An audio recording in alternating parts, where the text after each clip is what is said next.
On Friday, the 2nd of November, this is the PrimeCap Daily.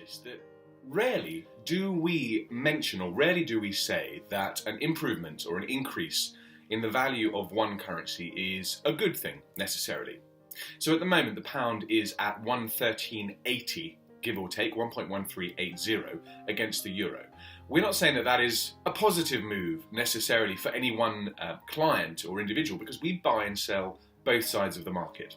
This means that we have people holding sterling who want to purchase euros, and we have people who have euros that want to buy sterling. So for one or other of those client profiles, the rate being up or down is a good or a bad thing. A strong euro is good for someone who is buying a property and holds their capital in euros, wants to pay out sterling. Equally though, for an importer, for a business that wants to buy in product from the Eurozone, a strong pound, a high pound, is good for them. What we will say, the 1.1380 at the moment is a welcome improvement for importers.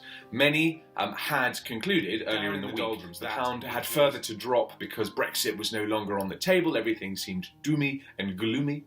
Now that the pound is at 1.13 and actually over the 1.30 mark against the US dollar, importers, again, for the slightly longer term, feel a little bit fresher. Or at least we've had conversations that suggest this. And this is also because pressure has been relieved to such an extent that they can now look to hedge their exposure to a further drop in the value of the pound as we approach Christmas. So, Mr. Carney at the Bank of England has been saying that an abrupt and disorderly exit will cause havoc with the value of the pound, play havoc with the value of the pound. Equally, Mrs May and certain MPs have said that they may just simply ignore MPs' calls for a say on the final Brexit deal. So if we suppose that volatility and turbulence will carry on, then a business presumably values the ability to lock in the rate of exchange now at 1.13 against the euro, 1.30 against the dollar, and make use of these forward contracts, the type of over-the-counter contracts that we can offer that a bank cannot. We invite you warmly, furiously, to get in touch with us to talk through a forward contract if you think you will be in that position. So if you have an invoice to settle between now and March, please do feel free to give us a call.